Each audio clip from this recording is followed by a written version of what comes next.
आप सभी के लिए आज का सबसे इंपॉर्टेंट टॉपिक आ गया है, ध्यान से सुनिएगा। एक बड़ा ही इंपॉर्टेंट टॉपिक है, इसके जितने भी एंगल्स हैं वो हम समझने वाले हैं। आपको यहां पर दिख रहा होगा, king dollar is facing revolt. Dollar जो है वो रिवॉल्ट फेस कर रहा है, कैसे और क्यों, और गोल्ड का यहां पर क्या हाथ है, गोल्ड किस तरीके से डॉलर को ओवर पावर कर रहा है, ये अभी हम समझने वाले हैं। अगले 10 मिनट आप सभी के लिए बेहद बेहद जरूरी होने वाले हैं, आपके सारे कॉन्सेप्ट्स क्लियर हो जाएंगे। ठीक है, चलिए अब हम बात कर लेते हैं इस चीज की कि मैंने यहां पर ये क्यों लिखा है। मिंट में आर्टिकल छपा था और बहुत सारे न्यूज़पेपर्स में आर्टिकल छापा है कि डॉलर जो है वो रिवोल्ट फेस कर रहा है। कौन डॉलर के अगेंस्ट रिवोल्ट कर रहा है? बहुत सारे कंट्रीज और बहुत सारे सेंट्रल बैंक्स। जैसे हमारे यहां पर सेंट्रल बैंक है आरबीआई, अलग अलग देशों के अलग अलग सेंट्रल बैंक हैं। एक फैक्ट और एक फिगर जो है मैं आपको यहां पर प्रूव करने के लिए दिखाना चाहती हूं। ये आरबीआई की वेबसाइट से मैंने अपने देश का फॉरेक्स रिजर्व जो है अप्रैल के महीने का, यहां पर उसकी एक कटिंग ली है। मैं आपको बता दूं फॉरेक्स रिजर्व क्या है। फॉरेक्स रिजर्व जो है हम आरबीआई जो है, आप सभी को पता है, हमारा सेंट्रल बैंक मेंटेन करता है। किस किस के फॉर्म में? फॉरेन करेंसी एसेट्स, जिसमें अलग अलग जो है अलग अलग देशों की करेंसीज होती है, और जी गोल्ड होता है, और एसडीआर होता है यानी स्पेशल ड्रॉइंग राइट्स, जो कि आईएमएफ की एक यूनिट है।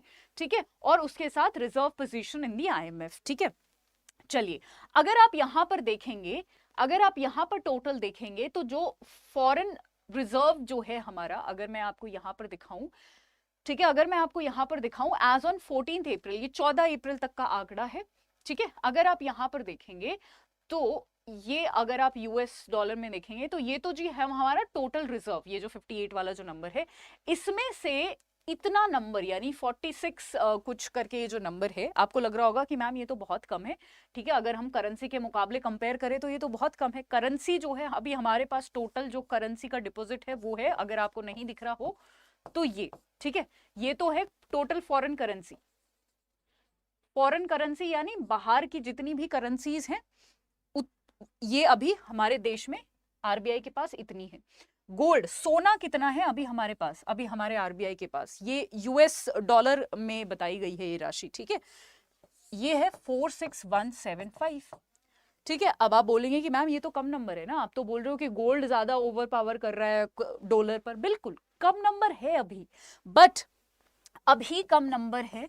और ये जो आपकी जानकारी के लिए बता दूं कि ये पहले ना इससे भी कम हुआ करता था, बहुत कम हुआ करता था। गोल्ड ना बहुत तेजी से बढ़ रहा है, यानी जितने भी सेंट्रल बैंक है, चाहे हमारा आरबीआई हो या फिर विदेश में भी जितने भी सेंट्रल बैंक है, अपने यहां पर डॉलर की जगह गोल्ड को इकट्ठा करने लग रहे हैं। मैं यहां पर ये नहीं बोल रही हूं कि डॉलर हट गया है, डॉलर को मात दे दी है, नहीं, बट डॉलर जो है कहीं ना कहीं धीरे धीरे बहुत सारी चीजें सीरीज में हो रही हैं, जिससे डॉलर पर जो है इंपैक्ट पड़ रहा है, और वो भी बहुत ज्यादा। चाहे सेंट्रल बैंक्स गोल्ड को ज्यादा डिपॉजिट कर रहे हो, अब इसका रीजन है कि सेंट्रल बैंक आरबीआई हो गया वगैरह वगैरह, ये डॉलर को कम इकट्ठा करने में गोल्ड को क्यों इकट्ठा करने में ज्यादा लग रहे हैं, गोल्ड क्यों इकट्ठा कर रहे हैं, इसका एक रीजन है, ध्यान से सुनिएगा। यहां पर इसके बहुत सारे रीजंस हैं। रीजंस मैं आपको समझाऊंगी, उससे पहले मैं आपको एक वर्ल्ड व्यू देना चाहती हूं, जहां पर बहुत सारे कंट्रीज, जैसे स्पेशली रशिया, रशिया तो करेगा ही ना, रशिया हो गया, चाइना हो गया, ये यूएस के अच्छे फ्रेंड्स तो हैं ही नहीं। ठीक है, तो कहीं ना कहीं रशिया हो गया, चाइना हो गया, और ऐसी बहुत सारी कंट्रीज हैं, और ये दोनों ही किसके मेंबर हैं, ये दोनों कंट्रीज किसके मेंबर हैं? ब्रिक्स। ब्रिक्स में कौन कौन से मेंबर्स, कौन कौन से स्टेट्स आते हैं ब्रिक्स में, बता दीजिए कौन कौन से स्टेट्स आते हैं? ब्राजील, रशिया, इंडिया, चाइना और साउथ अफ्रीका। ठीक है, तो आपने हाल ही में थोड़े टाइम पहले ये भी न्यूज सुनी होगी कि ब्रिक्स जो है अपनी करेंसी लॉन्च करने की सोच रहा है, यानी वो जो है अब जितने भी ब्रिक्स देश है वो चाहते हैं कि ये लोग डॉलर को रिप्लेस कर दे और अपनी ही करेंसी में जितना भी ट्रेड हो रहा है, जितने भी ये लेन देन कर रहे हैं, अपनी करेंसी में करे, डॉलर में ना करे, यानी डी डॉलराइजेशन ये करना चाहते हैं। हम लोग सब लोग जो है डी डॉलराइजेशन करना चाहते हैं। सिमिलरली एग्जैक्टली वही यहां पर ये बोला हुआ है कि जो है रुपी हो गया, रूबल हो गया, या जो भी, या फिर एक करेंसी बना लो ब्रिक्स करेंसी करके, उसमें आप ट्रेड करो, डॉलर को कहीं ना कहीं रिप्लेस करना चाहते हैं। ठीक है, क्योंकि मैं यहाँ पर ब्रिक्स की बात कर रही हूँ तो थोड़ा सा मैं आपको ब्रिक्स के बारे में बताना चाहती हूँ। ब्रिक्स में आपकी ये सारी कंट्रीज आती हैं। पहले ये ब्रिक हुआ करता था, बाद में इसमें साउथ अफ्रीका ऐड कर दिया गया और आज हम इसको ब्रिक्स के नाम से जानते हैं। ठीक है, यहाँ पर बताऊं तो यहाँ पर ब्राजील हो गया, साउथ अफ्रीका, रशिया, इंडिया और चाइना, और यहाँ पर ठीक है, हाँ जी, ये सबके लीडर्स के यहाँ पर नाम लगे हुए हैं।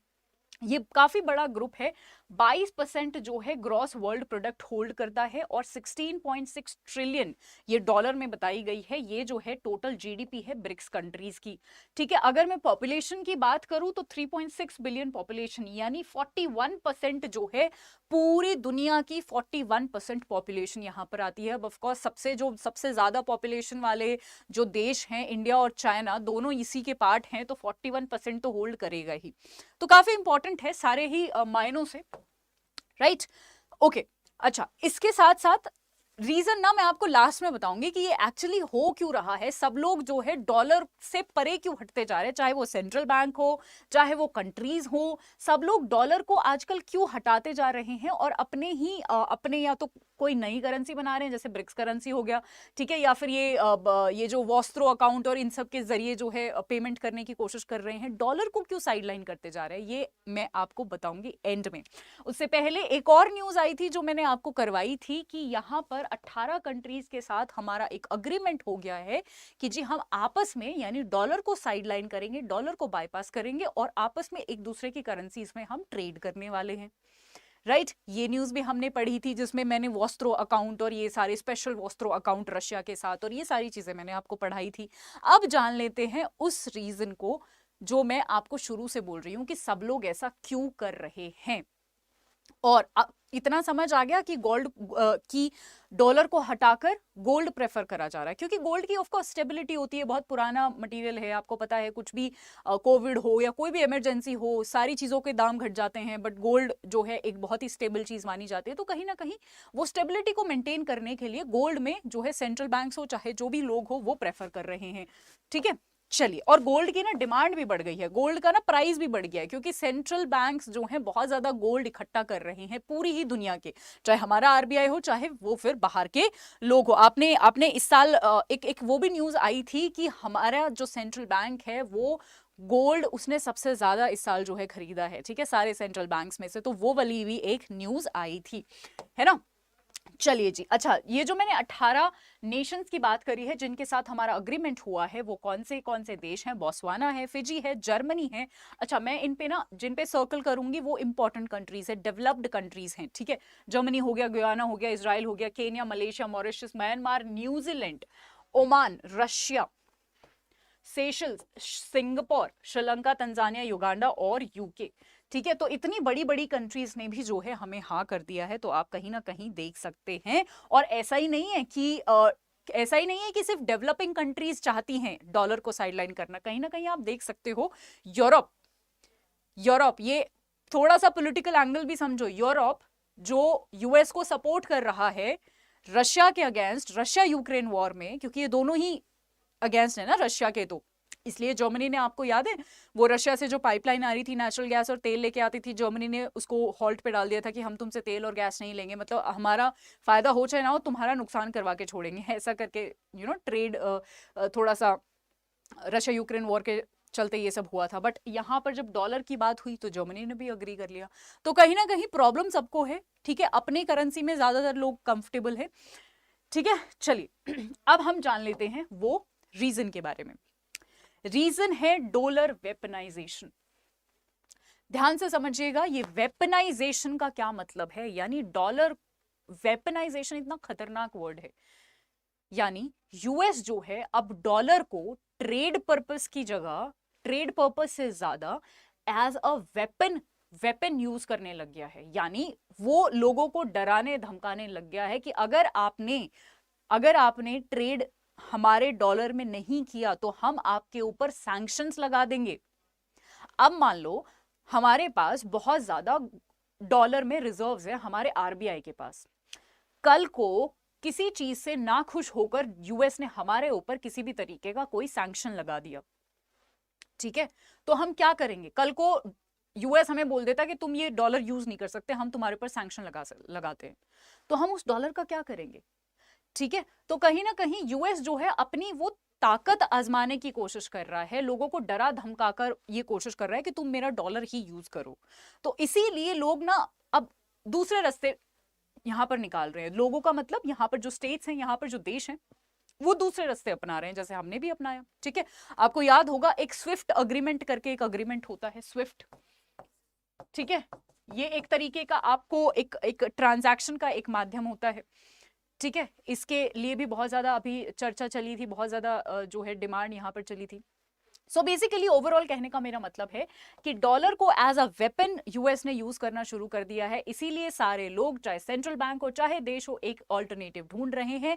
और इसीलिए डॉलर पर डेफिनेटली जब इतने सारे आर्टिकल छप रहे हैं, हम लोग मतलब मैंने आपको बैलेंस शीट कह रही हूँ, फॉरेक्स रिजर्व दिखाया अपने आरबीआई का, जहां पर गोल्ड का रिजर्व बढ़े जा रहा है। पहले कुछ 70, हाँ, जो जहां पर गोल्ड का रिजर्व बढ़े जा रहा है, तो कहीं ना कहीं कुछ तो बात होगी ना, कुछ तो बात होगी ना। बिल्कुल, तो ये सारे एंगल्स जो हैं हमें समझने पड़ते हैं। बहुत सारे स्टूडेंट्स क्या करते हैं कि वो कहते हैं कि अरे मैम आप क्या बोल रहे हो, अभी तो रुपी और डॉलर में इतना डिफरेंस है, डॉलर लाइक वो 80 रुपए जितना जा रहा है $1, और ऐसे ऐसे। हमें एक एंगल से नहीं नापना होता चीजों को, एक्सचेंज रेट ही सब कुछ नहीं होता है।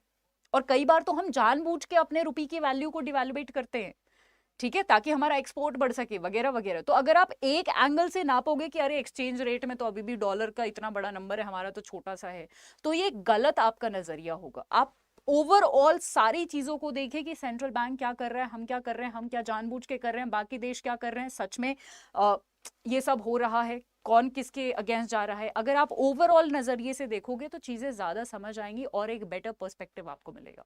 आई होप ये पूरा जो मुद्दा है जो मैंने आपको यहाँ पर समझाया है, ये आपको अच्छा लगा होगा और समझ आ गया होगा, बहुत सारे डाउट्स आपके क्लियर हुए होंगे, है ना। अच्छा, मुझे कमेंट सेक्शन में कमेंट कर जरूर बताना कि ये जो मैंने एक नया इनिशिएटिव शुरू किया ना, जहां पर मैं एक मुद्दा आपके साथ डिस्कस करती हूँ बड़ा ही डिटेल में और बड़े ही अच्छे से, और अलग पर्सपेक्टिव देने की यहाँ पर आपको कोशिश करती हूँ, ये आपको कैसा लगा। आगे बढ़ते हैं अब